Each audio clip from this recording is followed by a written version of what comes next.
amin'ny fifina lehibe no androsoana totokatramontsika ny amin'izao fotoana izao a tonga amin'ny fotoantsika izay azontsika miditra indray ao amin'ny zao fandarana izao a ho antsika rehetra mikasika ny amin'izany atao hoe gadona ny ady lehibe farany a tsisy aresan'ny rosia izany tsy zay mihitsy moa izany no tenin'androany fa lehibe raha-bahantsika rehetra zay mihaino sy manaraka ny fandarana ny amin'ny tian'io ty moa zany itsika dia ilazany amin'ny hoe migadona ny ady lehibe farany a ina ny antony tonga ny ambassadeur Ziadia ambassadeur Union Samy teny azay ary fantatro fa tena manongilany tsofina daholo nareo iteny hoe ahoana moa ny asainao amin'ny teny zany ary de vao miary tena manamafy hoe miomana fa hipoka aminao zany zay ary rehefa midona aminao de sao de mba tratran'le tena hoe médecin après la mort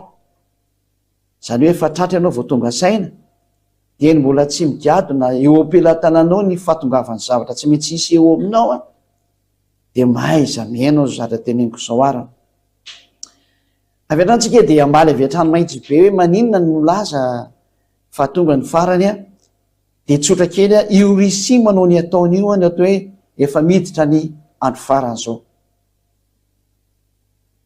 tsy ndriko mafy ndre mandeha io Russie efa manao ny ataon'io io ady Ukraine io de no efa fiandohany hoe manomboka ny ady eo amin'izao tontolo zao ary mimany ianao hiatrika an'izany ary tsy misy aresan'ny Rosia zany nareo novinovina andeha daholo amin'izay ny fanazavana fa eno tsara ary voalohany aloha de ny zatra ho resany eto de ilay tompony hery ilay tsy hainareo tsy fantatrinareo ary tsy hainareo ohatrany amin'ny anarany ary tsy fantatrareo ohatrany momba azy fa ilay tompony hery sy ny fahefana no efa nandefa teny fahamantarana hitany masonareo fa tsy norarahinareo ilay tompony teny sy ny tompony aina sy ny fanahy sy ny hery rehetrarehetra na ny tamaso ny tsy tamaso efa nanome ny fahamantarana anareo fanambaninareo ary tena nataonareo tsinitsinina ary lazainay mihitsy ny hoe niviravainareo zay ny tenenina nefa ny marina ny teny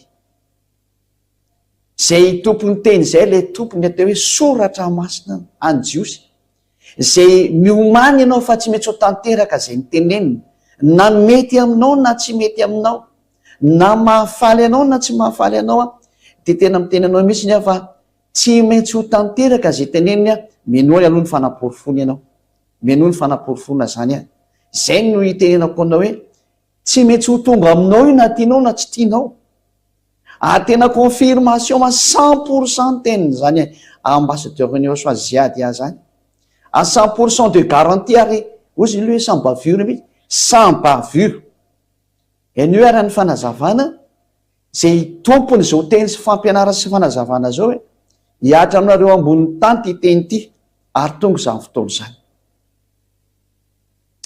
ny zanakitsy reheny no hitondrasako ny tantara hoe hitanareo tsara naninona ny Amerikanina sy ny Frantsay ary ny Alemaina sy ny Anglisy no ny arany rotsaka ny ambony ny Amerika ny Israelianina tamin'izy hotifirn'Iranianina teo ary tena nytifirn'Iranianina izy fa tsy nisangana zareo fa niezaka mafy daholo ny Amerikanina sy ny Frantsay ary ny Anglisy ny Alemaina niaraka ny ambony an'zareo satria naninona zay lazaiko taminao hoe misy tompony ty tany ty lay tompony ty tany ty no namoaka baiko hoe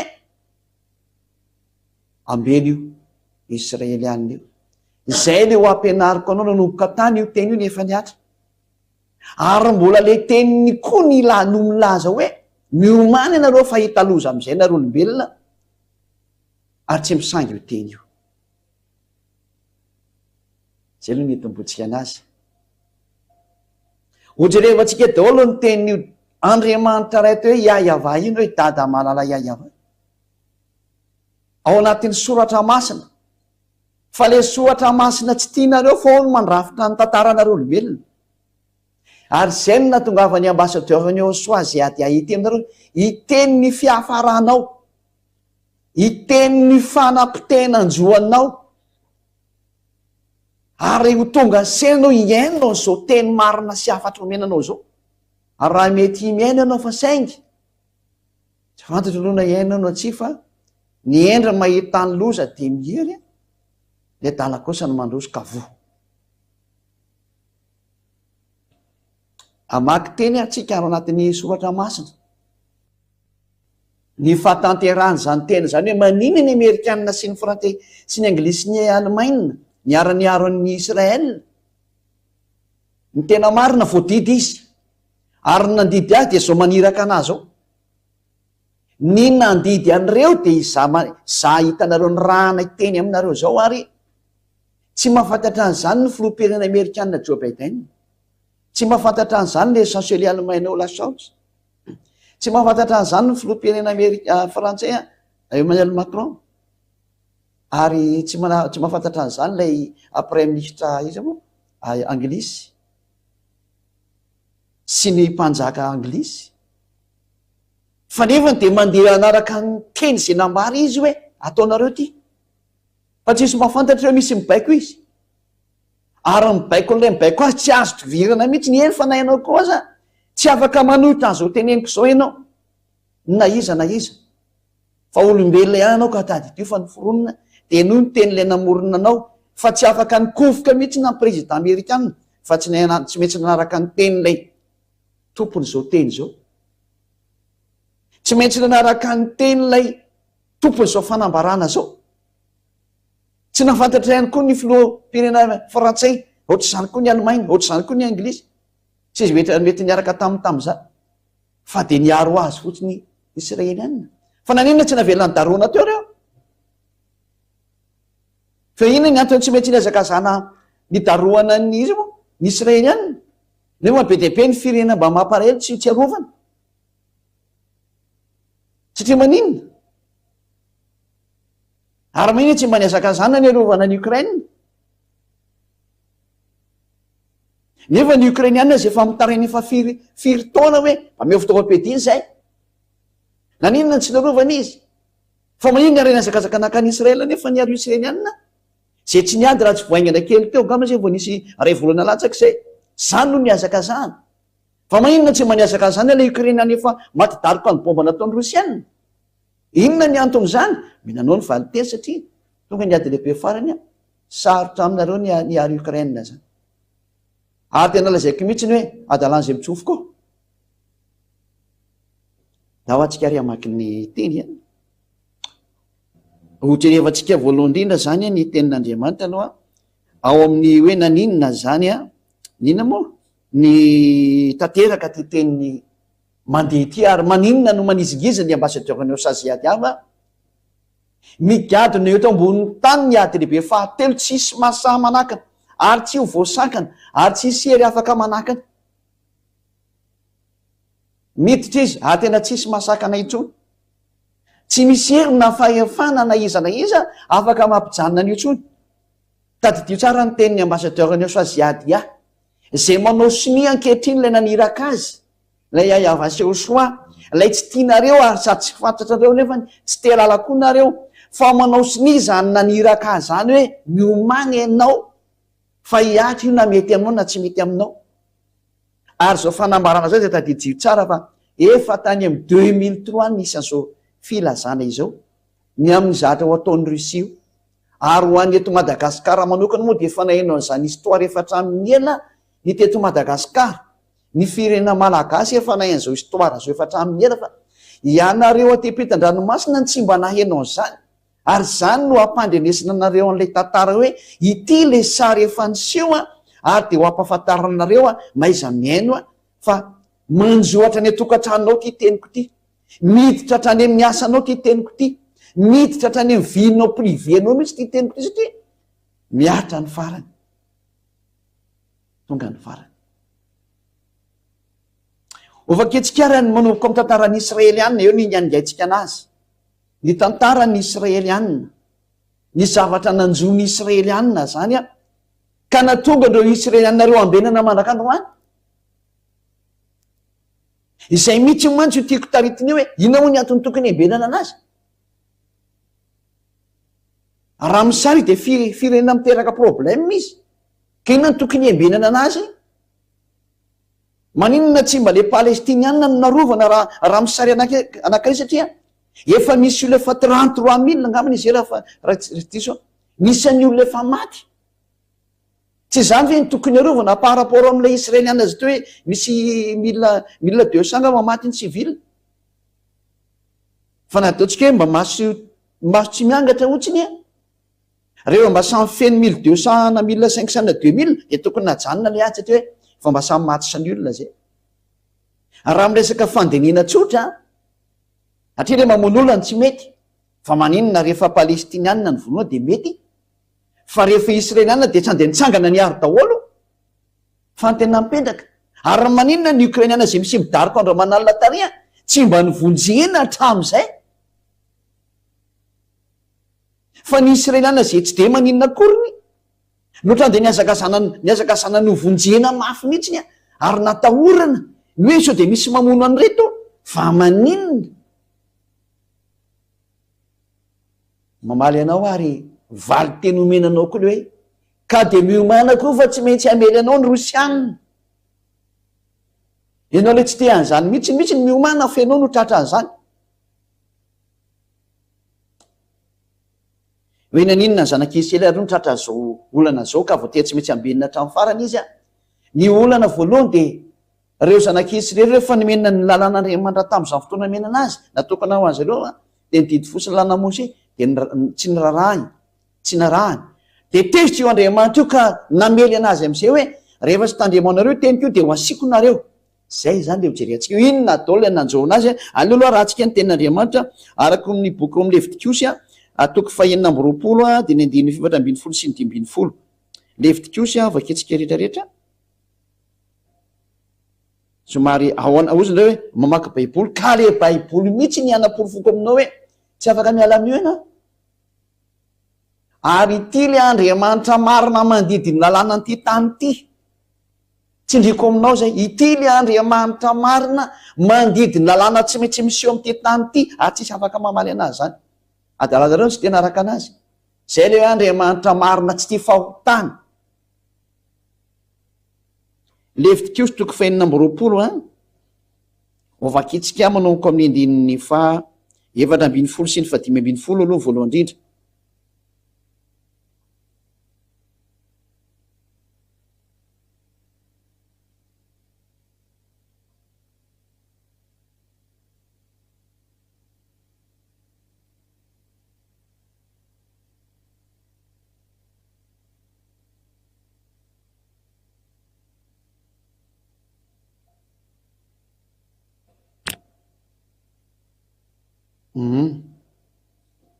Lotserikely le tentsika aloha zafady indrindra. Levitikosy toko 220 andininy 7:10 vaketsika aloha. Ao afaka miseho amin'izay ny sary a. Fa raha tsy miheno akosa ianareo ka tsy mankatao ireo didy rehetra ireo,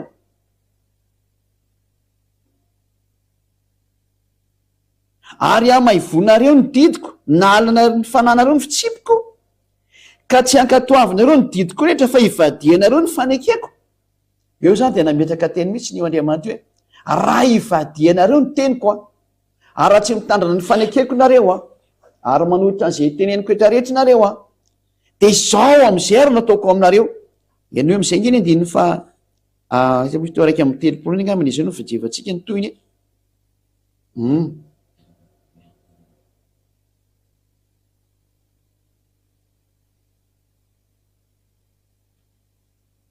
Andiny fa raiky amin'ny 30 ary ka hatrany amin'ny andiny fa 7:30 hoe ity ny toyny be dehibe le izy ary ho ravako ny tanànanareo.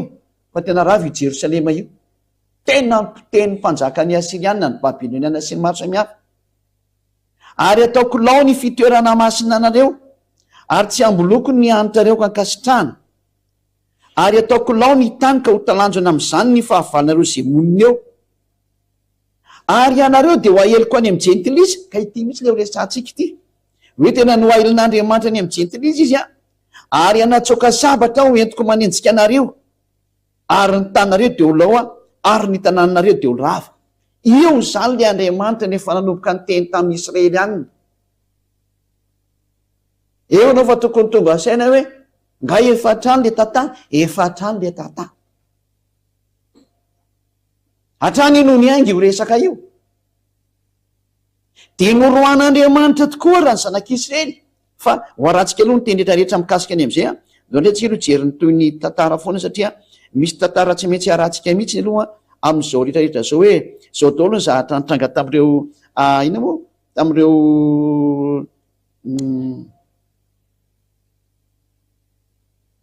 tamin'ny zahatra ny Sodoma zanak'Israely zany tamin'izay fotoan'izay de reto daholo ny zahatra hoe hamely ny zanak'Israely ho vakentsika eo amin'ny Jeremia ndray toko 5:20 Jeremia toko 5:20 vakitsika indray zay ho voninahitr'Andriamanitra. Jeremia toko 5:20 andininy 7 vonoko andininy 7 ka hatramin'ny faraka 20 jerevantsika hoe nanomboka ary lay loza.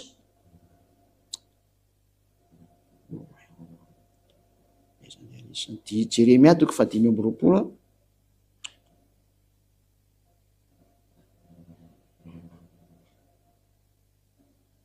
manomboka ny andininy 7 no vakitsika. Hatramin'ny taona 7 nanjakan'ny Josia zanaky Amona, mpanjakan'ny Joda ka mandraka ny Roany, de mandritry ny 20 taona izao no natongavany teniny hiava tamiko. Ary nolazaiko taminareo, eny ny fomariana koa ka nilaza fa tsisy ny ainareo. Eo zany hoe Andriamanitra mandeha fafara tamin'ny zanak'Israely, fa tsy nety ny aino mihitsy ny Israely anina, de ohatranareo olombelona tsisy mety miaino an'ilay fahamarinany teny. Tena mitovy ihany nareo, na de efa eo ambavanareo raha ny loza, de mbola tsisy tena fa taitra fa mbola samy mbola mizezizezy tamin'ny lalakalenareo nareo. Ataovy ihany arany. Hiavana niraka ny mpaminany mpanompony rehetra ho any aminareo. Efa fomba n'Andriamanitra mandeha fampitoro teny sy mpilaza teny tahaka an'izao taona ziady zao, izay mamarana ny tantaranareo to ambonin'ny tany. Ny fomarenako izy ka naniraka nefa tsy nety ny ainareo a, nanangilana tsofina ny ainy ka nanao hoe samy miala amin'ny lalan-dratsinareo avy nareo ary samy miala amin'ny ratsy fanaonareo, ka de onina any amin'ny tany zay nomeny avy Andriamanitra nareo sy nilazonareo hatramin'izay komandrak'izay sy ny maro samihafa zany. Andininy 7 de nefa de tsy nety ny aino amihitsy nareo hiava mba hampatezerinareo tamin'ny asan'ny tanareo a, mba hahitanareo loza. Tsy nety ny aino mihitsy ny Israely anina. Ohatranareo olombelona tsy mety miaino am'izao io mihitsy, tsy mivaky loatra tsy miraharaha mihitsy hoe tsy mivakinao am'izany zay. Mimana fa tonga aminao mihitsy tsy mety hivakinao aloha am'izay. Andininy 9 koa izao no lazay ny ava tompony maro noho ny tsy niainonareo ny teniko, satria nareo tsy niaino ny teniko ozy izy. De indro ampanalaiko ny firenena rehetra ny avaratra sy Nebokadnezara, zay ran'ilay zava-doza nampanalain'Andriamanitra am'izay ny fihena ve ny avaratra, zay ho jerevantsika hoe fa ahoana ny fefandehany ty tantara ty fa eto zany de hoe indro nilatsaka ny loza ho any zanak'Israely ary ho voaroaka izy ala amin'ny taniny.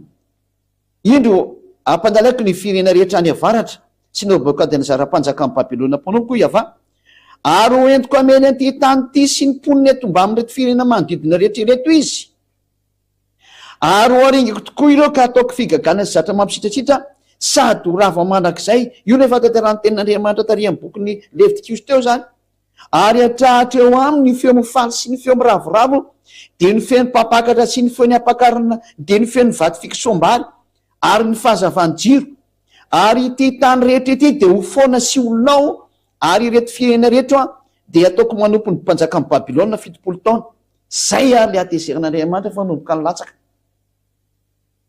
Tanteraka vely izy valiny diory izy niatra tamin'ny ino moa tamin'ny zanak'Israely io loza be matsiraviny io a. Andao ke vakitsika am'izay ny tenin'Andriamanitra mbola votoany zany tantara rehetrarehetra zany a. De ho jerevantsika am'izay ny eo amin'ny mpanjaka faharoa toko 7:20 andininy fa 5 sy ny fahenina nitatsika ny hoe ny ino moa ny mpanjaka Asiriana namely an'zareo Babiloniana, namely an'zareo Israeliana zafady a. Ho vakitsika zay teny nanomboka tany am'zareo Asiriana namely anazy a, de ny Babiloniana, de ny Medianina sy ny Persianina samy namely ny zanak'Israely. Io zany le bokyny Jeremia ny teny io. Io izy io. De ndao avakitsika le mpanjaka faharoa toko 7:20 andininy 5 sy ny fahenina. Mpanjaka faharoa toko fafito ambin'ny folo a andiny fahadimy sy ny fahenina andiny fahadimy sy ny fahenina hoe nameliny zanak'Israely tokoa ara ny hafafirenena dia nanomboka tamin'ny mpanjaka ny Asiriana. Mpanjaka faharoa 17:5-6 hitatsika ao anatin'io teny io. Dia niakatra ary ny mpanjaka ny Asiria ka nanenika ny tany ary niakatra tany Samaria izy ka nanao fahirano azy 3 taona. Ity Samaria teo zany kapitalin'ny Israela tamin'izany fotoana izany. Ary tamin'ny taona fahasivy nanjakan'ny Hosia no nahafahan'ny mpanjaka ny Asiria tamin'ny Samaria dia nentiny ho baby tany Asiria ny Israely ka namponeny tao ala sy tao amoron'ny abora Gozana zany ary teny amin'ny tanànany Mediana. Io zany dia teny milaza mihitsy hoe tanteraka tamin'ny Israeliana ny famelezana anazy. Dia tao aorianan'io moa nitsy ny Mediana sy ny Persiana, ny Babiloniana zany. Io fa voalazan'ny soratra masina teo nanafika izy a. Dia sy ny maro samihafa. Andao pitsika farany zay teny zeo bokony mpanjaka Foriny faharoa toko 7:20 andiny 7 sy ny 1:20. Mpanjaka faharoa toko 7:20 amafisiko tsara aminareo zay a mbo fantatra mihitsy fa tanteraka ange ny teny 7:20 eo amin'ny andiny 10 nga manomboka vakitsika.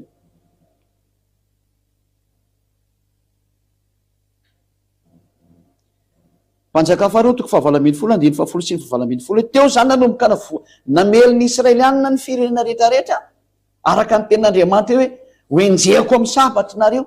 Dia io izy io ary nanomboka teo dia nielina nerana an'izao tontolo izao ny Israeliana hoe hoaheliko manerana an'izao tontolo izao any nareo.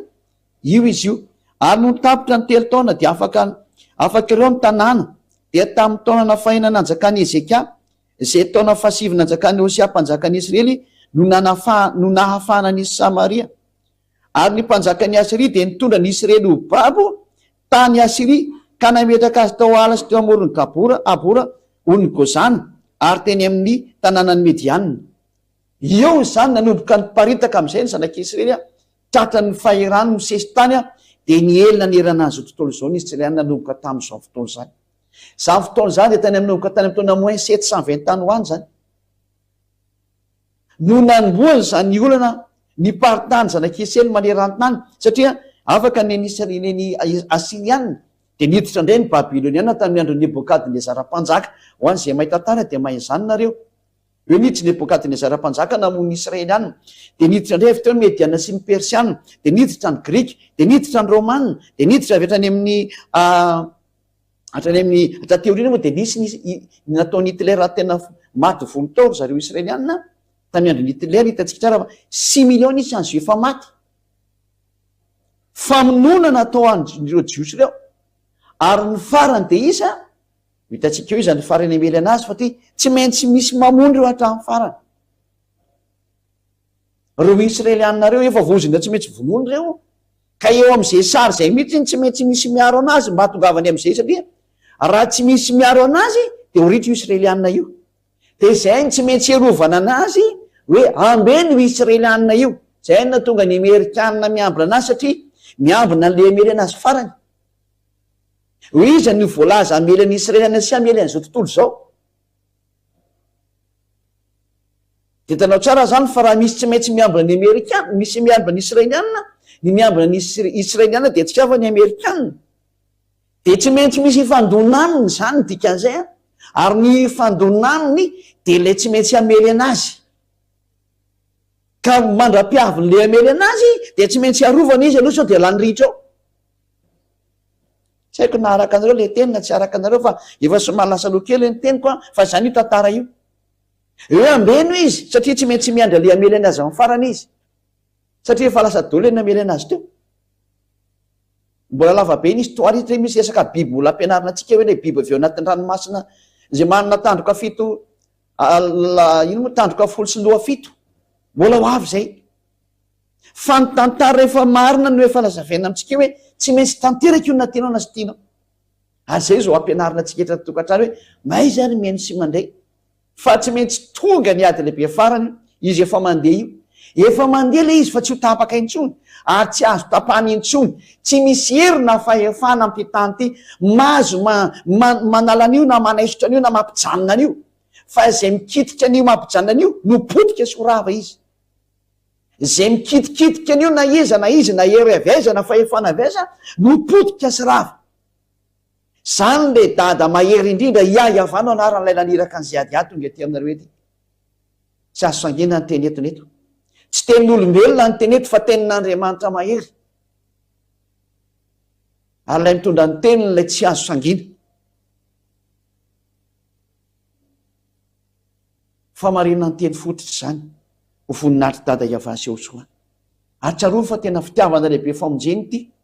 Leo tsy kely toy izay ela ny teny hoe inona raha no mitranga rehefa tanteraka zany teny zany a rehefa voaroaka zareo, satria dia niditra ny Babiloniana dia nandroaka anazy, nanao sesitany sy ny karazany a, dia niditra daholo ny rehetrarehetra farany paritaka maneran-tany satria niditra ny Grika, niditra ny Romanina, dia niparitaka manerana zao tontolo zao ny ino moa ny Israeliana dia tonga ny eran-tany, tonga hatrany amin'ny faritra avaratra zao tontolo zao, tonga hatrany amin'ireo Occident rehetrarehetra reo niparitaka ary zareo. Zay rehefa niparitaka ary zareo dia haitsika tsara moa fa ny soatra masina dia manamarina mihitsy fa niparitaka izy, satria ny soatra masina indray no niteny amin'izay hoe avy ireno ary reo naparitaka nareo reo. Noho ny amin'ny tenin'Andriamanitra io dia niparitaka ny zanak'Israely tena voan'ny sesitany manerana zao tontolo zao izy. Porofony zany hitanareo tsara misy jiosy any France, misy jiosy any Amerika, misy jiosy daholo ny hatrany Ukraine any ary misy jiosy, any Russie misy jiosy, saika misy jiosy daholo manerana zao tontolo zao ary iny le vokatry ny sesitany nazo anazy dia niparitaka ary zareo noho ny amin'le zava-doza nitranga teo amin'ny tany ny jiosy.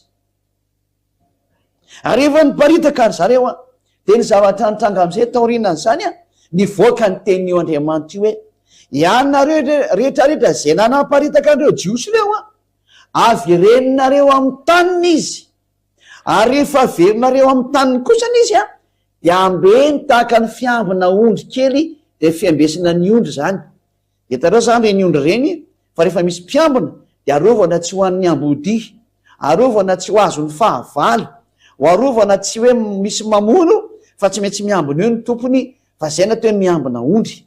Izy ireo man tsy mora misy mamono reny, ho an'ny biby izy an'izy malefaka kely dia mora maty izy dia tsy maintsy ambehana zany le ondry. Dia hozy ho Andriamanitra marina sy mahery io zay tsy azonao divirana ny teniny hoe tsy mahafantatra an'izao Joe Biden président américain, tsy mahafantatra an'izao Emmanuel Macron président frantsay, tsy mahafantatra an'izao lay prime ministre Allemagne, ary tsy mahafantatra an'izao ny prime ministre anglisy hoe ambeny io, fa nefa n'izy liambana. Zany le Andriamanitra tompony teny sy tompony ainao sy tompony zao tontolo zao, rehefa miteny izy dia tsy misy mahazo mamaly zany.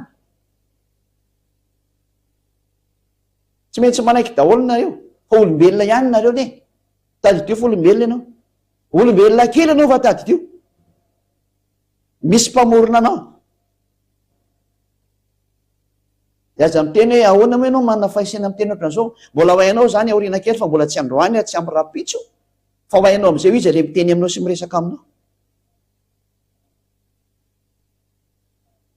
Fa fantaro ny hery sy ny fahefana mandeha makany aminao any hoe aza mikitikitika an'izao hatsarana izao fa zaranao aza mahaino an'izao fitiavana be omenanao zao. Dao fa kitikara ny tenin'Andriamanitra ao amin'ny bokin'ny Jeremia toko faraka amin'ny 30 dia manaoko amin'ny 10 ny vakitsika zany. Jeremia 31:10 ho vakitsika. Nanangenareo mihaino tsara ny tenin'Andriamanitra dia vakitsika dia hitanareo tsara ny fahatanteran'ilay teny. Io tsara ty teny ty. Raha mba maheno an'izao filoham-pirenena Amerikanina tonga saina izy. Raha mba maheno an'izao filoham-pirenena Frantsay mba mety tonga saina izy. Eny anie mba hiaino daholo rehetrarehetra. Eny anie mba hiaino daholo rehetrarehetra fa ny tantarany nareo sy ny mandravitra ny fiafaranareo zao tany teneniko eto zao hoe tsy misy ninona azonareo atao tsony fa olombelona ho anareo, namboarina, vovoky nareo, mety levona. Fa zao teneniko aminareo zao tsy levona mandrakizay zao. Izy io miantry io arako. Eny io arany teny. Jeremia 31:10.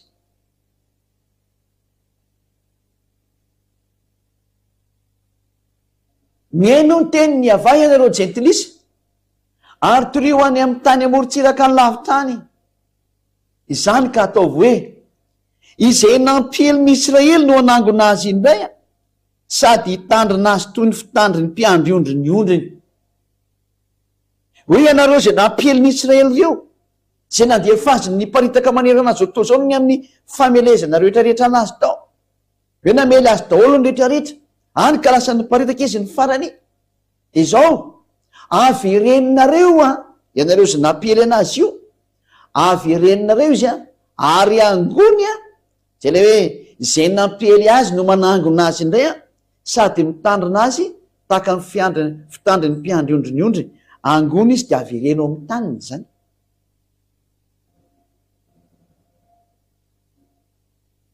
Ary rehefa tavaverina eo amin'ny taniny izy de ambeny tahaka ny fitandriny mpiandry ondriny ondriny. Iza ny Andriamanitra amin'ny teny ohatran'izany ka tanteraka ny teniny. Fa nefa zany teny zany de tany amin'ny taona -500 misy zany teny zany. Tany amin'ny taona -500 talohan'ny Lazerony misy an'izany teny zany. Fa tanteraka izy ankehitriny hitantsika vao tamin'ny ray volohana taona natanteran'le teny. Ny nierovan'ny Amerikanina, ny Frantsay, ny Anglisy, ny Alemaina, ny Rosia, ny Israelianina farany teo niarana hitinareo. Lazao fa zatra kisangisangy zany na kisarisary zany. Niarana hita ankehitrika 99% ny fiarovana nataony Israelianina ny andro firenena ngeda be efatra reo, ny fiarovan'ny Israelianina tsy ho tratra ny bomba narefan'ny Iranianina. Fiza naniraka anazy efa dareo iambana ny Israelianina. Iza no naniraka ny président Joe Biden, iza naniraka ny président Emmanuel Macron, iza naniraka ny le chancelier allemand, ary iza naniraka an'ilay ino moa le premier ministre Anglisy naniraka azy hiaro an'ny Israelianina. Fa inona nga io prala nga reo mpianakavy. Fa maninona nanino reo no nandeha niambana sy niaro. Io mivandravandra eo nolona io ny tenyle mahery, io mivandravandra hitanareo io ny tenylle tompony ty tany ty, ny tompony fahefana am'ty tany ty, ary tsy misy Andriamanitra mahazo miady aminy fa potika izay miady aminy. Io ny teniny io, iarahantsika mahita ny teniny io. Hoe ambeny io tahaka ny fiambina ondry ny ondry, tahaka ny mpiandry ondry miambina ny ondry, de aokatran'izany ny ambeny anareo ny Israelianina. Fa tsy conscient président Joe Biden, tsy conscient président Macron, tsy conscient le premier ministre Anglisy, tsy conscient le chancelier allemand. Olaf Scholz. Mahita an'izao sary mandeha zao nefany ianareo mataitra ve mba tonga sena ve hoe ino ny ty miseho ty. Zao nolazaina aminareo hoe tonga ny fahatanterahany teny. Io ny Andriamanitra mibaiko an'izao tontolo zao. Ilay ny tenako anao hoe mba maiza mihain'ny teniny. Fa io le tsy tia fahotana ary tsy manaiky mimpanota zany makany aminy. Oe ohatra lasa toroteny ka izy tenin'Andriamanitra tsy maintsy miditra kela mba ny sainanao hoe mba maiza miaino an'izao famonjeny zao am'izay manomboka androany. Fa olombelona ny foronina ihany ianao fa tsy tompony ty tany ty, tsisy tompony ty nareo ny nandray. Fa ny tompon'ilay mandidy, io ny tompony zao. Ndroany le Israelianina tsy afaka namaly fa ndroany izy de namely daholo ny fahavalo. Rehefa avereo izy hoe avereny io de ambeny tahaka ny fiambina ondry. Aitsika tsara rehefa fa zany Israelianina zany ngeka tena pahitaka manerana tany. Ary azo lazaina mihitsy ny hoe sangany amin'ny fahaizana manerana tany. De nasena naverina rehefa avy eo, niverina izy tamin'ny taona 1822 ary naverina tamin'ny alan'ny roaplanina sy ny sambo ry zareo. Nanomboka tamin'ny taona 1822 izy naverina tamin'ny taniny ary ny zavatra nafinatra tamin'izany de lasa nahazo ny falevany tenany izy. Ary ny Société des Nations namerina azy na le hoe SDN, Société des Nations, zay niova hoe ONU ankehitriny na hoe Organisation des Nations Unies. Zany no namerina ny Israelianina tamin'ny taniny, ary ny lohalarana tamin'izany ny Amerikanina sy ny Frantsay mihitsy. Ny Amerikanina sy ny Frantsay dia ny Anglisy, ary namerina koa ny Alemaina mba nanarakaraka tao ihany taty aoriana. Atria tratran'ilay tenin'Andriamanitra daholo averenao amin'ny taniny io. Ny Alemaina moa tsy afaka nanao ihany satria zareo raha mbola namono ihany taty aoriana, mbola nanao abibiana ihany koa zareo tany aloha tany. Fa misy dôdô zany fa tsy moa tsy hiditra lalina mihitsy ny tena marina mizatra an'izao tamin'izao fa tena namono zany ireo tena izy ary voaterina merina rehefa avy eo. Ka noho ny izy voaterina merina izay indrindra no nahatonga an'zareo hoe miambina azy. Ka rehefa tao anatin'ny tarika ny Amerikanina oka izy ny lehibe rehetrarehetra dia niambina daholo amin'izay na Amerikanina na Frantsay na Alemaina na Anglisy tsy zetra taritarika niaraka tao. Samy niara-miambina ny Israelianina daholo farany teo. Lazao raha tsy tanteraka zany teny zany. Zay ny valianao voalohany ilay miteny hoe aiza ny mahaposibla ilay hoe Rosianina hono no tsisy maresy. Zay aloha valio. Ary raha naherina tokony sakananao zany teny zany tsy handeha. Reo filoam-pirenena ngeda be reo nefa tsy nasaka ny alina teny fa izy koa raha tsy mahala hoe voabaiko ane fa misy mibaiko. Ary le mibaiko ny lohanareo dia zao naniraka zao. Alay naniraka no mibaiko ny lohanareo olombelona fa nareo tsy mahay. Zany no tonga na miteny hoe mba maiza mihainao zao teny zao aza be famalina. Aza be famalina fa maiza miaina.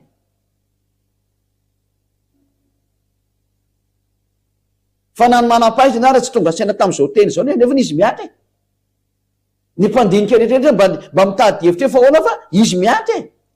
Ary samy gaga daholo hoe manino ny Israelianina narovana nefa ny Ukrainiana ry tsy marovana.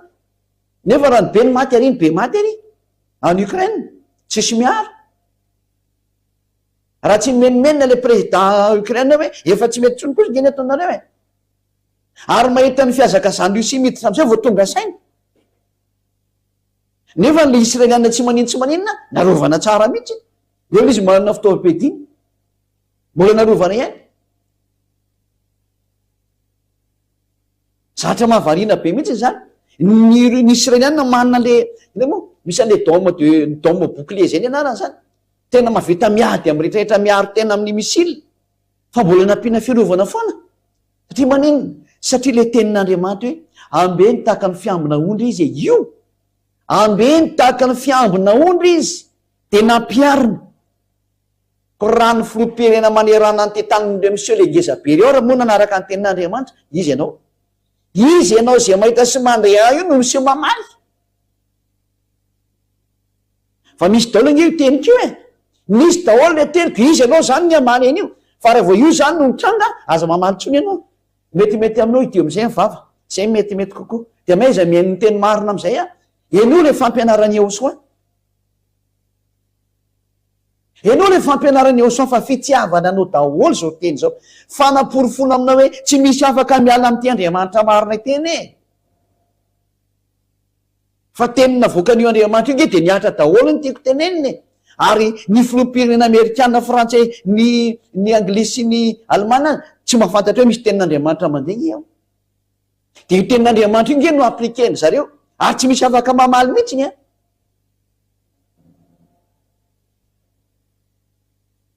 Satria manjary raha misy miady amin'izao ny Israelianina dia ny tranga eo manjary tsy voary izy dia mety hopotika dia tsy ho avy nefa lay anapotika an'izao tontolo izao sady anapotika anazy. Satria le farany amelin'ny Israelianina eo dia sady amelin'ny Israelianina no amely an'izao tontolo izao. Efa io hitantsika miady ao Ukraine io izy. Russie zany teneniny zany. Ho avy izy amely anareo rehetrarehetra fa tady io izay teniko izay. Tsy misy miady aminareo. Eny indray ny fanaporofona. Hiditra amin'ny fanaporofona tsika fa aloha jerevantsika indray mandeha ilay teny hoe averenao amin'ny taniny ny Israelianina. Ary rehefa niverinao amin'ny taniny izy dia namoaka baika io dada Iava io hoe aleo izy tsy hizara roa intsony satria nizara roa izy taloha. Dia ny Joda sy ny Israelianina nizara roa zareo taloha. Dia aleo izy tsy hizara roa intsony fa ho anankiray ihany ny firenena. iza no afaka mandidididy ohatrany zany na tsy eo Andriamanitra io. Rehefa niverinao amin'ny tany tokoa ny Israelianina dia tsy mba nizara roa fa anankiray ihany ny firenena. Nareo jerevantsika le teny hoe nizara roa tokoa izy tany aloha tany a. Donc jerevantsika izay teny Andriamanitra zay araka ny mpanjaka voalohany toko voalohany mpanjaka voalohany toko 240 29-40. Mpanjaka voalohany toko 240 hoe nizara roa reo fanjakanareo tany aloha tany. Toko 240 dia 9 fa 30.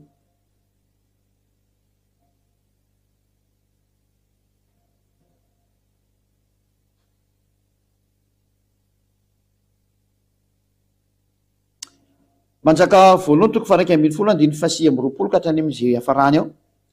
Ary tamin'izany andro izany raha niova, raha nivoaka avy tany Jerosalema Jeroboamy, dia nahita azy teny an-dalana ary ahia Silonita mpaminany, satria resaka mpaminany foana ty mandeha ty. Toy ianao hoe ary ianao koa zany ve mpaminany matoa teny ity teny ity, ho hitanareo eny fa aleo arahana fotsiny teny. Dia nahita azy teny an-dalana ahia Silonita mpaminany, ary ihany tafy lamba vaovao, ary Ezrola ihany no tany an-tsaha. Dia noraisiny Aiara ny lamba vaovao izay notafiny ka notsiariny 12, ary izy tamin'ny Jeroboamy. Raiso anao ny tapany 10, fa izao no lazainy avandriamanitra ny Israely. Indro izao efa nendaka ny fanjakana ho afaka amin'ny tanany Solomona, ary omeko anao ny firenena 10, nefa ny firenena iray dia mbola havela ho azy ihany noho ny amin'ny Davida mpanomboka sy Jerosalema, tanana izay novidiako tamin'ny firenena Israely. 9:30. Satria efa nafoy ahy izy ka niankoaka teo anatreny Astarta. Ty zany lay mpanjaka Solomona zany lasa nivadika nanompo sampy, dia tezitra Andriamanitra, dia nizarainy roa ny fanjakana. Zay le izay sikeno niankoaka teo anatreny Astarta andriaman'ny baviny Sidonianina, ary Kemosy andriamanitry Moab, ary Milkoma andriamanitry ny tanàna Kiamona, fa tsy nandeha tamin'ny lalako hanao izay mahitsy eo imasoko sy tandrina ny didiko sy ny fitsipiko tahaka ny Davida rainy. Nefa tsy esorika eo an-tany avokoa ny fanjakana rehetra, fa ampitoeriko mpanjaka ihany izy amin'ny andro rehetra iainany noho ny amin'ny Davida mpanomboka sy ny fidiko, satria izy no nitandrina ny lalako sy ny didiko. Fa esorika eo an-tanina ny zanako kosa ny fanjakana, ka omeko anao nefa ny firenena 10 ihany. 9:30. Fa firenena ray ihany no omeko ny zanany, mba hisy fanilo an'ny Davida mpanomboka eo anatrehako mandrakariva any Jerosalema, tanana izay novidiko ahy hametrany ny anarako. 9:30. Tiany tantarany hoe misy mihitsy le nizara roa izy. Ary ianao no alaiko anjaka amin'izay rehetra iriny fananao ary ho mpanjaka amin'ny Israely. Zay keto zany dia voalaza amin'izay hoe ny eo ajanona sesary amin'ny taranaky any amin'ny Solomona zany dia Joda sy Benjamina. Zay le izy. Fa ry amin'ny taranaka anaky Israeliana kosany dia hoentin'ity eto hoe Jeroboamy ty, ary ny fanjakana ny firenena 10 Israely zay ny hoentiny ny taranaka 10 Israely zany nizara roa zareo. Dia zay na tonga hoe lasa nisy Israelianina ary nisy ny atao hoe Joda sy Benjamina no miaraka, ary ny ny Israelianina 10 amin'ny ilany fanjakana ray, 2 eo amin'ny ilany fanjakana ray, ary miady tsy akijanona mihitsy no mora eo. Hatrany misy voany sesy tany mbola miady ihany izy. Dia tany misy dia rava tany zany. Dia namoaka teny amin'izay Andriamanitra hoe rehefa miverina izy dia atao fanjakana tokana. Dia hitanareo hoe lasa Israelianina tokany amin'izao, fa tsy misy tsony le Joda sy le hoe Joda sy Israelianina. Rava le izy zany, tsisy azay tsony. Dao raha vakitsika amin'izay le tena Andriamanitra kasika amin'izay any bokin'ny Ezekiel no vakitsika. Ao jerevantsika kely bokin'ny Ezekiel toko 7:30 andininy 2:20 no vakitsika avy hatrany amin'ny anaran'ny Hosoa. Ezekiel 37:22.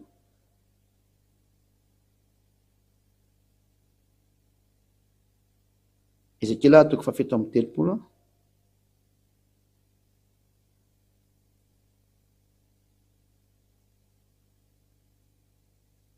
Ezekiel 37:22. Aleo trany dia vakitsika andiny faraiky ambyroapolo hatra ny hoe famerenana ny israelianina amin'ny taniny manomboka amin'ny raiky ambyroapolo ka hatramin'ny roa ambyroapolo de lazao aminy hoe izaolona izay ny avahatompony maro ino zao aka ny zanak'israely avy any amin'ny jentilisa io ary le teny hoaraiko avy any amin'ny jentilisa zay naleny eny hangoniko avy any amin'ny manodidina any izy ka hoentiko ho any amin'ny taniny zareo averin'andriamanitra any amin'ny taniny zany iny le teneniko teo ary ho ataoko firenena ray any amin'ny tany izy de any atendrombotriny Israely ary ho mpanjaka ray ihany no mpanjakan'izy rehetra ka tsy ho firenena roa intsony izy ary tsy saraka ho fanjakana roa intsony tena tanteraka mihitsy rehefa niverina am'izay ny Israely any tao amin'ny taniny tsy ny saraka roa intsony fa anankiray any mbola ilaza fe ianao fa mbola maherin'io Andriamanitra io ianao fa izany teny rehetra zany ange de nitranga daholo hatrany amin'ny fiambenana ny Israelina manakandroany hita amin'ny masonao izy lasa tsy firenena roa fa firenena anankiray hita amin'ny masonao ary am'izao tsika miteny zao de ny Israeliana de taritiny Andriamanitra Benyamin Netanyahu izy ny prime ministre Israeliana zao zay mibaiko sy mitazona fahefanao ilaza verinao fa mbola maherinao zany Andriamanitra zany ilaza verinao fa mbola idefehan zany Andriamanitra zany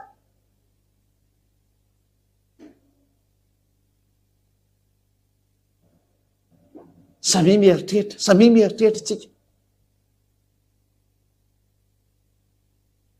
fa zany le teo Andriamanitra amin'ny teny ka tsisy masakana ary milaza ka tsisy matohitra mbola maly venao mbola maherinao zany Andriamanitra zany nevany de hitanao maso tsara fa tsy anankiroa tsony ny Israelina am'izao tsika miteny zao fa ray tokana izy ary misy président anankiray ao aminazy ao am'izao ary premier ministre anankiray ny firenena anankiray tanteraka eto amin'ny masonao zany teniny zany tanteraka zany ilay Israeliana naverinao amin'ny taniny tanteraka zany miokanao teo ny daty tamin'ny 1822 ary Amerikana le olarana merina azy tao de izy io miambina anazy io ary ambeny takana fiambina ondry de niambina tokoa ny Amerikana le hitantsika teo rehefa hotifirnirany any izy tamin'ny ray volohana latsaka teo niambina ny Amerikana niambina ny Frantsay niambina ny Anglisy ary niambina koa ny Alemana efa mba nitsofoka ny antsehatra mbola maly vena hoe mbola misy maherinao zao Andriamanitra toyko aminao zao fa io le tsy tia fahotana io le tena za tsy mihaino mpanota ary zany ny ampianaran'izao zay ady azy ao mitaonanao tsy ho mpanota mbo tonga am'izao fahamarinana lehibe zao ary io Andriamanitra io am'izay no ny teny hoe miomany ianao fa ho resindrosi daholo ary tsika hiditra am'izay sehatra zay am'izay hiditra am'izay sary zay tsika hoe maninona ny voateny am'izay rosi hoe tsy afaka miady am'izany nareo tsy afaka miady am'izany na ny Amerikana fa raha vao miady am'izany de potika nareo de meko mivalony potika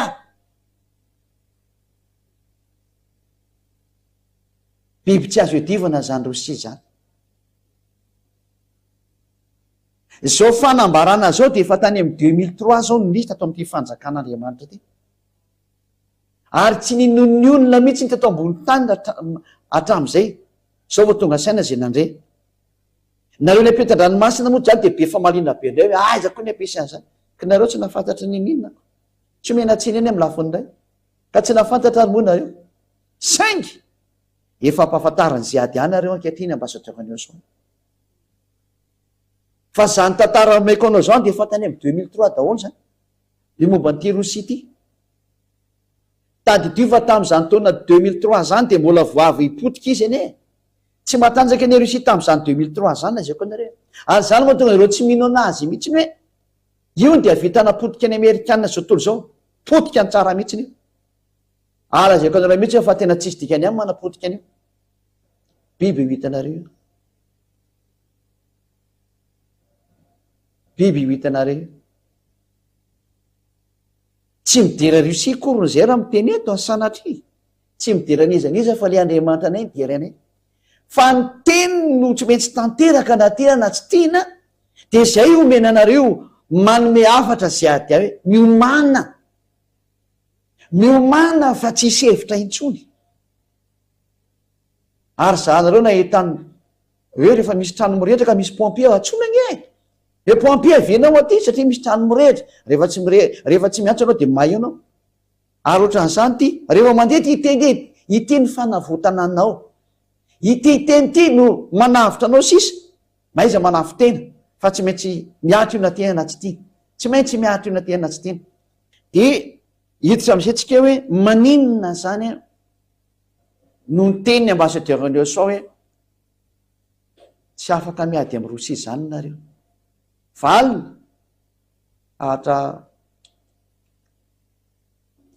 tahaka an'io teny tsy azo ny valiny io mihitsy ny ko le ny histoaran'ny israelianina. De io Andriamanitra lehibe izay naniraka anay io ihany koa no miteny azao fanambarana zao aminareo ary maiza miaino nareo, maiza miaino, maiza miaino. Ovakitsika ny ten'Andriamanitra ny bokin'ny Jeremia indray toko voalohany. Jeremia toko voalohany andiny 7:20 sy ny 10:20 vakitsika voalohany miaino daholo tsara tsiketrehetra. Fanaporofona amitsika hoe tsy maintsy tanteraka ny teny hiditra amin'ny resaka Rosia indray tsika hoe ahoana moa ny ilazanao fa tena tsy azo resena io ka ohatran'le teny teo ihany io. Raha afaka nanohitra an'le teny teo nareo de afaka manohitra nyity teny ity, fa rehefa tsy afaka nanohitra an'le teny teo nareo de tsy mahazo manohitra nyity teniko ty ihany koa nareo dikan'izay. Jeremia toko voalohany daoge notsika tsara mihitsiny de samy mandinika tsara sy mieritrehitra hatrany amin'ny mpanjaka ny tany, hatrany amin'ny prime ministre manerana ny tany, hatrany amin'ny rehetrarehetra manerana an'izao tontolo zao. Samy mandinika tsara manoloana zao teny zao hoe manahoana ianao manoloana ty teny ity fa tsy maintsy miatra ty teny ity na mety aminao na tsy mety aminao de tsy maintsy miatra le teny. Jeremia toko voalohany manomboka midiny 4:20 de hoy ava tamiko iroatra avy any avaratra ny lozanjo ny ponina ny lozanjoa ny ponina rehetra amin'ny tany. Zany hoe miomany ianao zay ponina eto ambon'ny tany fa avy any avaratra ny loza amely anao. Amin'ny teny frantsay moa de hoe septentrion. Any amin'ny extrême mihitsy ny voalazany tenin'Andriamanitra ihany koa any amin'ny teny frantsay ihany. Ary nateo septentrion de any amin'ny farany avaratra amin'ity tany ity. Ary raha maka ny avaratsika amin'ity tany ity de rehefa maka avaratra ianao ny eto amin'ny sohatra masina foana satria le sohatra masina foana zao no tanteraka ny teniny hitatsika io izy io. De aleo mihitsy maka ny sohatra masina référence am'izay rehefa mijery hoe aiza moa zany ny afovoany ary jery ny afovoany amin'ity tany ity de Israel ny afovoan'ny tany. Indray tsika maka ny bokin'ny Ezekiel 38:12 ary ohatsika hoe aiza zany nijerevana ny santa raha ohatra ka miteny ny sohatra masina de meko anao indray ny valiny. Ezekiel 38:12 vakitsika aminarany eo soa ny tantarany zanak'Israely. Ezekiel 38:12 mba amapy sy androba ary amely indray zay efa rava saingy vo misy ponina ankehitriny zao. Io zany le israeliana niverina amin'ny tany hoe zao misy ponina izy ary ny firenena zay nangonina avy tany amin'ny jentilisa tsy zay le firenena nangonina avy any amin'ny jentilisa fa Israel. Ary niary omby sy fananana de ireo zay mitoetra amin'ny fohiben'ny tany.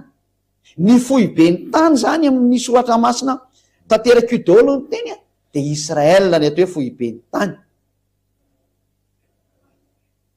Israel ny fohiben'ny tany ka raha vao miresaka hoe any avaratra sy atsimo sy atsinanana andrefana de Israel foana ny repère araka ny teniny io Andriamanitra marina tsisy afaka mamaly io. Ko ny président américain io nanaraka automatika tsy afaka namaly, président frantsay nanaraka automatika tsy afaka namaly, izy filohan'ny ny européenne zao union européenne izy ny lehibe ao. Nanaraka automatika ny anglisy tsy afaka namaly, manaraka automatika ny Allemagne tsy afaka namaly, rehetrarehetra zany tsy afaka mamaly. De ianao no izany mbola afaka maly ianao. Tananao mieritreritra amin'izany teny zao tena tsy misy azo ivaliana mihitsy ny le teny. Ka raha miteny hoe veny avaratra zany de ny centre zany Israel. Ka iza zany le ho avaratra de rehefa jerevantsika ny eo amin'ny avaratra de ny avaratra ny Israel ne Moscou Russie dao tsika hijery an'izay sary zay vetivetika hatro ny manana sary tanina de tsika misy sarytany ihany ty atsika ampiasaina tsy haiko na tonga ihany tsika io ary izy io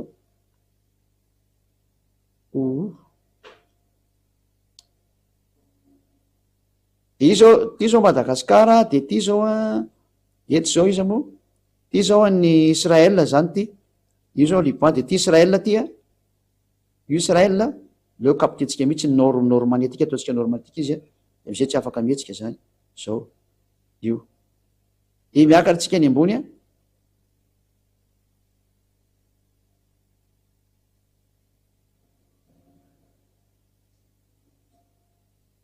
de ny ato ambany ny ambony niakatra zao sary niakatra ny sary a de jereva amizay fa tonga aty Rosia tsika rehefa kelikely io ary Moscou eo ambony io nampidiniko mahitsy ohatran'izao mihitsy izy a de trany de io varavara be eo amizay a Moscou io ito Rusia ny eo ambony eo rehefa mijery nareo io Rusia voilà vao miteny Moscou tsika de fantatsika fa Rosia ny dikan'izay io izy io ny tany Rusia io nahita Moscou tsika teo mantsy io izy teo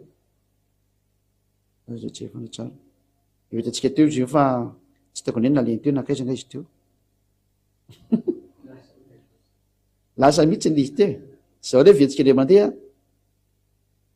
zao a de io izy io de raha mety ato ambantsika zao a de io Israel ito Israel ito io varavara be io Israel ity ambany ty io Israel zao io tazanjareo io Israel io de miampiakatsika amizay izy a ataotsika tsy mihetsika mihitsy fa de miakatra fotsy makantana satria ny avaratra moko ambony dikan'izay any ambony any de fa tonga ambony atsika de hitatsika tsara amizay fa mozy koa no vandravandra be ato ambony ato amizay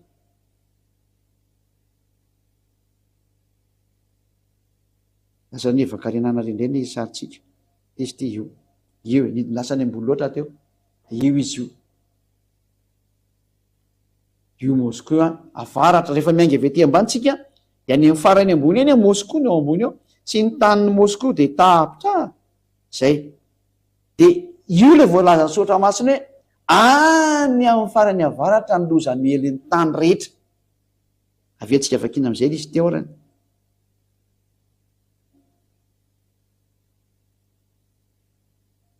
Jeremia 1:14 enio angety ho anareo etrehtra zany hoe de miomana zany efa miteny zay ady hoe ho avy ny loza mely ny tany rehetra ka de miomana fa avy any avaratra n'izy a any amin'ny farany avaratra ohatrany lasa nisy couleur mavomavo tampoka sa zao mihitsy ny couleur izy io de hoy avary tamiko irohatra avy any avaratra ny lozanjony tany any ponina rehetra amin'ny tany de mbola enolo teny a fa indro tsoko ny fihena rehetra amin'ny fanjakany any avaratra hoy ava de atonga izy ka samy hametraka ny seza fiandriany eo anylohany izy teo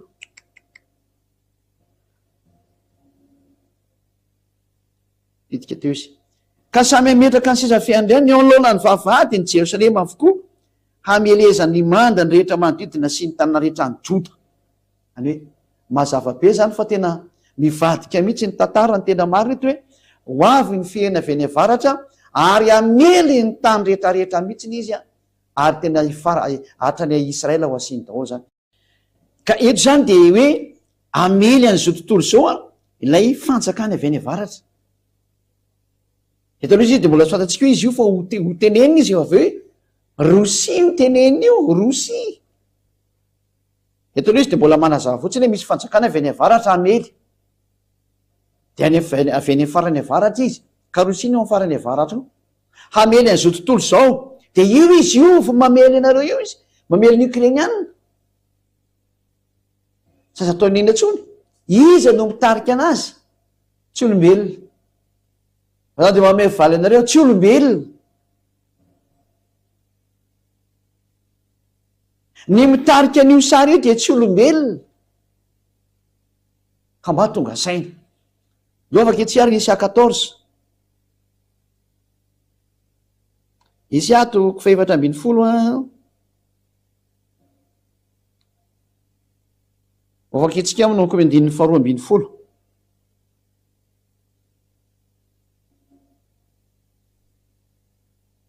eno tsara ty Esia 14:12 zany a vakitsika voninahitra tady Avasiosoa. Endre latsaka avy tany an-danitra ianao lay fitarikandro zanakiny maraina. Eotrany de misy fitarikandro ka kitana moa hoe fitarikandro zany avy eny ambony eny dikan'izay milatsaka amin'ity tany ity. Lay fitarikandro zanakiny maraina voakapy enjera amin'ny tany ianao a lay mpandripaka firenena. Misy mpandripaka firenena zany milatsaka makety amin'ny tany dikan'izao. De hoe zony izy ina ataony ty zany tsy olombelona fa raha voaketana zany moa de zavaboary avy eny amin'ny lanitra ambony iny reo extraterrestre reo zany resahana zany. Extraterrestre ty resahana ty anareo nipetan-dranomasina nefa be dia be no mahafantatra extraterrestre de fa vome mahafinaritra be zany tandefainareo le sary zany. Ianao ary de efa nanao anakapo hoe any an-danitra no iakarako any akatra any ambony any izy ty ary any ambony kitan'Andriamanitra no andratako ny sisa fiandrianako. Zany hoe extraterrestre anankiray idefian'Andriamanitra ilay mpamorona sy nary lanitra sy ny tany. Idefian'Andriamanitra zany izy ty ny dikan'izao. Sady mijery any teknisiana fa mivabe ny sary. Ary ambony kitan'Andriamanitra no andratako ny sisa fiandrianako. Izany hoe tena midefian'Andriamanitra tanteraka mihitsy izy zany a. De no tsara nkeny zatra teneniny hipetraka eo ambony hipetraka eo an-tendrombohitra fivoriana any aparany avaratra ao. Zany hoe raha ny voalazany tenin'Andriamanitra eto zany de ity extraterrestre de voly anjeliny vadika ety. Satria anjeliny vadika mihitsy indreo zany. Dia tena mitady hanohitra an'ilay avo indrindra izy a. Ary izy nipetraka any amin'ny fivoriana any aparany avaratra. Zany hoe hitarika ny fivoriana ny afarany avaratra izy zany a. Zany hoe reto extraterrestre zay lazainy sotramasana falantsika ty an-tany reto de ho any amin'ny farany avaratra izy a, ho any Rosia ny dikan'izay. Satria hitantsika efa ny farany avaratra miala ny Israel nge ka Rosia. Ohatrany hoe ahoana moa ny confirmena avy hatrany fa Rosia io ho avy eo ny teny fa nefa tsikelikely de no nge de hiakatra ho any amboniny avonany rano ao izy a. Eto izy zany de hoe hitarika ny fivoriana any aparany avaratra. Mazava zany fa any ny fivoriana izao tontolo zao ndray. Hivadika makany ndray zany ny fivoriana izao tontolo zao. Ary hitantsika amin'izany a ny fafirodrodiny zay mahatakatra fa tsisy afaka mihetsika manoloana ny Rosia izao tontolo zao. Ny atodohan'ny zahatra ao Rosia zany lazaiko anareo fa tsy olombelona ny ao.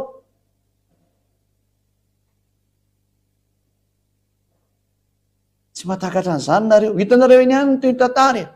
Aza mba miteny mihitsaka ny Amerikana nge ny matanjaka indrindra sy ny OTAN valy teny meko anao non zero zany. Reo fotsiny tsy avela mihetsika de tsy mahazo mihetsika. Mbola herin'ny dada Avasiosoa tsy mampetsika an'ireo. Nefa zao efa tsy tazomina tsony izy. Zay no mahatonga an'io zatra io fa mandeha. Toy hoe hipoaka fe ny bomba nucléaire aleoloha vovonjy ianao. Fa tena ho apoaka mihitsy io. Toy hoe ianao fe manapoaka anazy. Za tsy niteny zany napoaka an'io. Fa hipoaka izy ary tsy maintsy mipoaka izy na te na tsy tia. Ary tena hipoaka mihitsy izy ary tsy anankiray fa maro.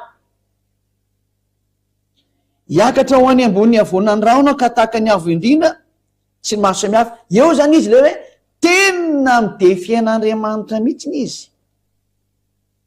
Mpiady amin'Andriamanitra io mazava fa tsy olona no dikan'izany. Raha ianao zay olona kely hoe dia vita hiady amin'ilay mamorona anao. Fa ireo matoa mavita miady any amin'ilay mpamorona mihitsy izy miady biby io fa tsy olona. Zay no tonga amin'ny teny hoe ary izy le ely lasa nakany amin'ny farany avaratra e. Ka ataonao ahoana ny ady amin'ny biby? Ianao zay olona kely io. Ary le biby edivanao zahatra le avy ao amboninao. Mahafantatra zany resaka zany daholo na président américain na président frantsay na président ny rosiana na président ny sinoa na ny président mondial mahay an'izao teneniko zao hoe misy force ao ambony eo zay atahorany olombelona. Nefa ny force atahorany hoe biby ny atahorany fa tsy ny Andriamanitra namorona anazy. Le namorona le biby tsy atahorany fa le biby hitany maso no atahorany. Mampime kely le olombelona tahaka ny rehetrarehetra zay mitovy hevitra aminareo le tsy tian'ity famarinana ity. Le biby namboarina indray no atahorany fa tsy nanamboatra an'le biby no atahorany.